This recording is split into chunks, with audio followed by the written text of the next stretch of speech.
제일 먼저 생각할 게 일단은 목표를 설정해야 되거든요. 어디까지 해야 되는 걸까? 그 다음에 그 목표가 설정됐으면은 어떻게 작업할 거냐에 대한 부분이 이제 풀이를 과정을 만들고, 그 다음에는 해야 될 게 이제 파일 체계를 정리를 하는 거예요. 기본 준비 작업이. 그래서 저도 이제 몇 가지 다 방법을 선택하다가, 풀어서 방법을 만든 게 지금 여기 있는 이제 이 폴더 구조를 가지고 있는데, 더 복잡한 구조도 있고요. 더 간단한 구조도 있는데, 공동주택 할 때 요건 썼던 폴더거든요. 일단은 모델링을 해야 되니까 모델이라는 폴더가 있고요. 그 다음에 그 모델에서 사용되는 각종 라이브러리들, 그 다음에 빔 모델을 할 때 나오는 익스포트 되어지는 내용들이 있거든요. 뭐 이미지부터 시작해서 도면 등등의 것들. 그 다음에 이제 이거를 작업하면서 항상 보고서라는 걸 저는 이제 같이 만들거든요. 모델만 딱 주면요, 못 써먹는데, 보고서랑 같이 주면은 같이 써먹는 거죠. 예를 들면 이런 거거든요. 제품을 구매를 했는데 그 제품에는 항상 사용 설명서가 딸려오듯이 이 모델에 대한 사용 설명서격인 보고서가 들어가는 거죠. 그 다음에 개인 홀더, 이거는 이제 작업자들마다 자료를 주고받는 거에 대한 것들. 그 다음에 이제 이게 어떤 그 납품을 해야 되는 항목이 있을 때는 납품 도서 폴더가 있어야 되고요. 그 다음에 백업이라는 홀더가 또 만들어놨는데, 뭐 자동 백업 하는 것도 있고, 뭐 어떤 행위에서 백업 하는데 어떤 단계별 일자를 사람들이 보면서 이제 백업을 하길 원하는 경우들이 있거든요. 그래서 이제 백업이라는 홀더를 만들어서 놓고 있습니다. 그래서 모델이라는 홀더를 한번 보시면은, 전에 혼자 건축 부분만 모델링 할 때는 이렇게 이제 세부적인 분야가 필요 없었는데, 이제는 이제 여러 분야가 같이 하다 보니까 A가 이제 건축의 약자라고 약간 A로 만들어 놓고, 구조 부분, MEP의 기계, 전기, 소방, 그러면 기타, 뭐 그런 식으로 이제 해놓고, all이라고 한 부분은 얘를 통합해서 어떤 뷰를 보거나 또 그런 식으로 할 때 하는 내용들을 가지고 있습니다. 그래서 일단은 전 이제 건축 쪽이니까 건축 부분을 보시면은, 아파트 같은 경우는 그 건물 구조가 배치도가 있고요. 전체 바라볼 수 있는 배치, 땅 관련된 부분이 있고, 그 다음에 주동이라는 걸로 나눠져 있고, 그 다음에 단위 세대가 나눠져 있는데, 그거마다 레벨을 좀 정해서 여기 부분에다가는 배치, 땅에 관련된 전체에 대한 부분을 넣고요. 모델을. 주동 안에 들어가면은 동에 대한 부분 모델링을 넣고요.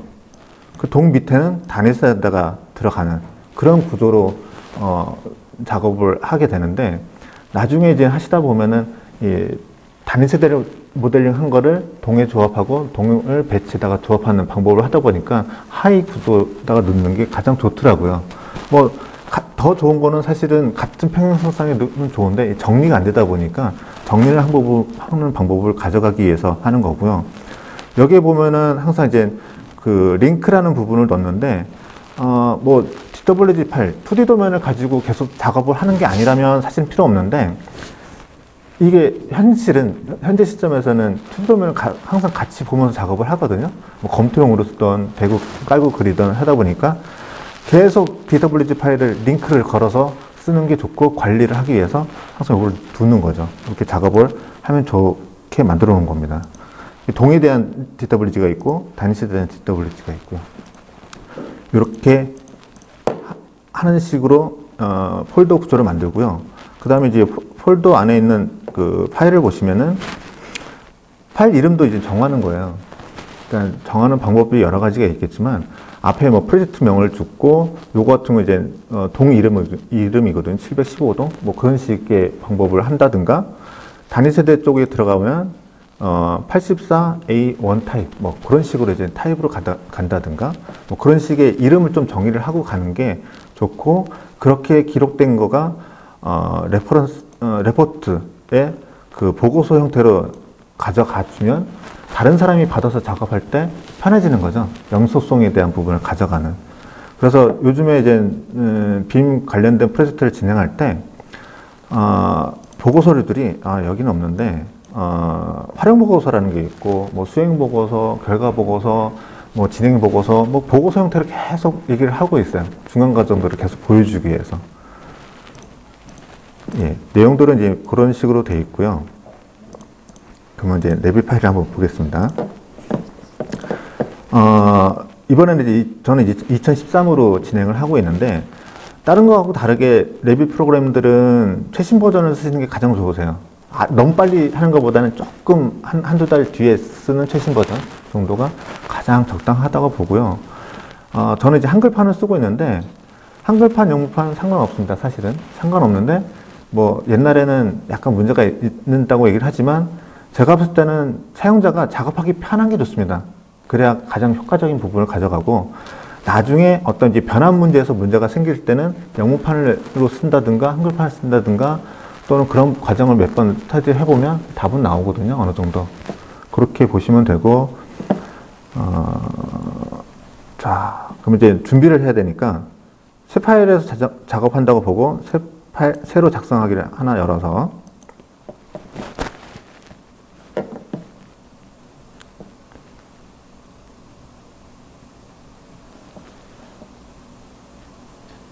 네, 레빗은 준비를 해놓고요. 그 다음에 그 캐드 파일도 한번 준비를 해볼게요. 제가 미리 하나 띄워놨는데요. 이 기준층 평면도거든요. 이 기준층 평면도를 불러와서 이제 작업을 진행할 겁니다. 그러기 위해서 준비해야 될 것들이 있는데요. 일단은 여기 좀 보시면은 어떻게 할까? 예. 일단은 인면에서 딱 보시면은 이 레벨이라는 게 있거든요.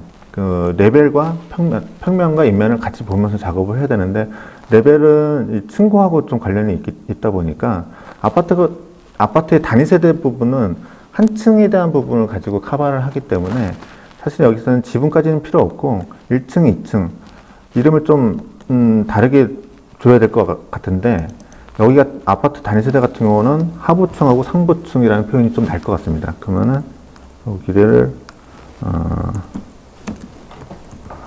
하부층, 상부층, 그리고 층고는 얼마랄까요? 요즘엔 층고 규정이 좀 바뀌어가지고 뭐 2850, 뭐 2900, 뭐 그 정도 많이 쓰거든요. 좀 특화하면 2900 많이 쓰고, 일단 여기서는 2900으로 한번 해보겠습니다. 그리고 이 지붕층은 솔직히 필요 없는데 일단은 그냥 내비두고 작성을 시작하고요. 여기서 이렇게 놔두는 것보다는 주석에서 디멘전으로 높이 값을 표기해놓고 작업하는 게 좀 낫겠죠? 그 다음에 다시 이제 평면으로 가서 이제는 캐드 파일을 불러올 겁니다. 삽입을 가시면 레빗 링크가 있고요, 캐드 링크가 있고, GWF 뭐 여러 종류가 있는데, 저희 이제 캐드 링크라는 걸 쓸 겁니다. 근데 캐드가 링크하는 방법이 있고 가져오기 방법이 있는데요. 가져오기 방법은 여기 안에 완전히 포함이 되어 버리는 거고요.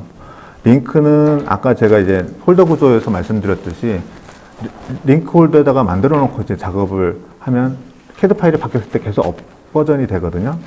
그러면 그 부분이 가능하게 세팅을 좀 해보겠습니다. 제가 진행하는 프로젝트가 이번에 진행하는 프로젝트가 요 폴더거든요. 요 폴더에 비메라는 홀더가 있고요.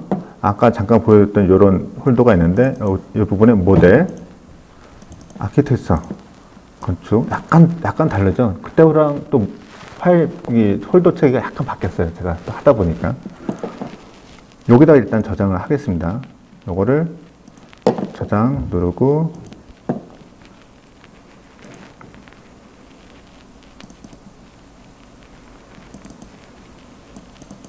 여기에 빔의 모델의 아키텍처, 일단 여기다가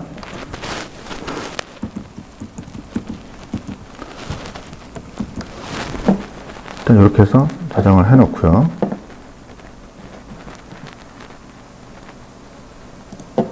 이 홀더 안에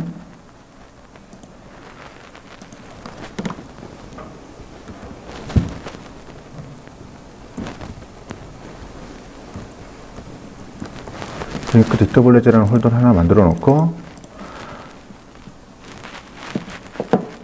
아까 보셨던 CAD 파일을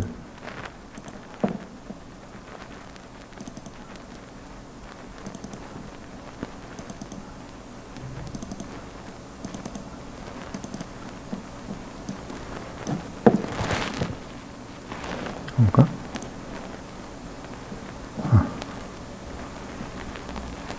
이 파일을 여기다 일단은 넣고요. 그러면은 이 지금 저장되어 있는 파일 밑에 DWG 폴더 안에 그 CAD 파일을 참고한 걸 올려놨습니다. 그러면 여기서 다시 링크 클릭하시면은 바로 보이죠. 이제 그 좀 특성을 이해해야 될 것 중에 하나가 레빗은 어떤 이 폴더 창이 떴을 때 이 떠는 방법이 제일 마지막에 세팅된 게 뜨거든요. 뭐냐면은 지금 좀 전에 제가 이게 저장을 했잖아요. 저장한 경로가 이렇게 뜨는 거예요. 그러면은 계속 이 부분을 계속 작업하게 되면은 요 부분에서 계속 확인하는 방법이 있고요. 또 한 가지 방법은 여기들 바로가기를 하나, 현재 홀더를 하나 추가해 놓으시면은 작업하기가 편해요. 이거 계속 작업하는 것들은 요거 클릭해서 가면 되니까요. 딴 데 있더라도 요거 클릭하면 여기 들어오니까요. 이렇게 작업하실 방법으로 가고, DWG에 CAD를 클릭하시면은 세팅을 몇 가지 좀 하셔야 될 게 있는데, 현재 뷰라는 요 항목이 있고요. 색상, 유지를 할 거냐, 반전을 할 거냐. 흑백은 보통 잘 안 쓰고요.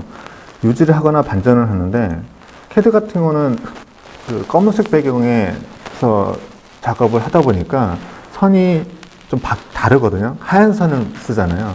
근데 레빗은 하얀색 바탕에서 보통 작업하다 보니까 검은색 선을 쓰는 게 맞거든요. 그러면 이제 반전하는 거가 조금 유리해요. 뭐 사용자마다 좀 다르긴 하지만요. 그 다음에 그 레이어하고 레벨 같은 부분은 뭐 그냥 모두 두시면 되고요. 가져오기 단위는 보통은 자동 탄지를 넣으면 보통은 가져옵니다. 잘. 근데 혹가다 안 맞는 경우가 있어요. 그럴 때는 이제 밀리미터, 이게 저희는 이제 건축은 밀리미터 단위를 쓰니까 밀리미터 단위로 놓고 표시를 하시면 되고요. 여기서는 이제 자동으로 두겠습니다. 그 다음에 위치에 대한 부분은요, 자동으로 가져오는 항목이 있고 수동이 있는데, 자동 같은 경우는 중심 대 중심, 원점 대 원점, 공유 좌표별. 이 공유 좌표라는 부분은 아파트에서 정말 많이 쓸 겁니다. 근데 이제 이번 타겟은 단위 세대다 보니까 지금은 이제 좀 아니고요. 일단 중심 대 중심으로 해서 가져오는 걸로 선택을 하고요. 이 CAD가 어디에 배치될 거냐? 아까 이제 저희가 하부층을 만들었잖아요. 현재 이 하부층이라고 표기된 거는 현재 열려 있는 부분이 하부층에서 열었기 때문에 하부층이라는 걸로 그냥 기본으로 세팅이 되어지는 거죠. 그럼 이 상태로 해서 얘를 한번 불러보겠습니다.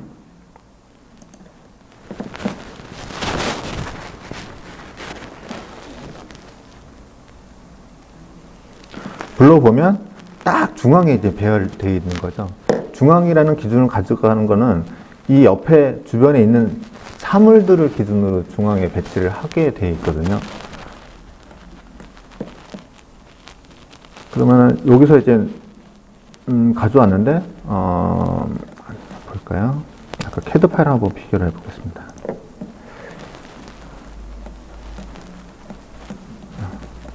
거의 뭐 상관없이 다 들어와 있고요.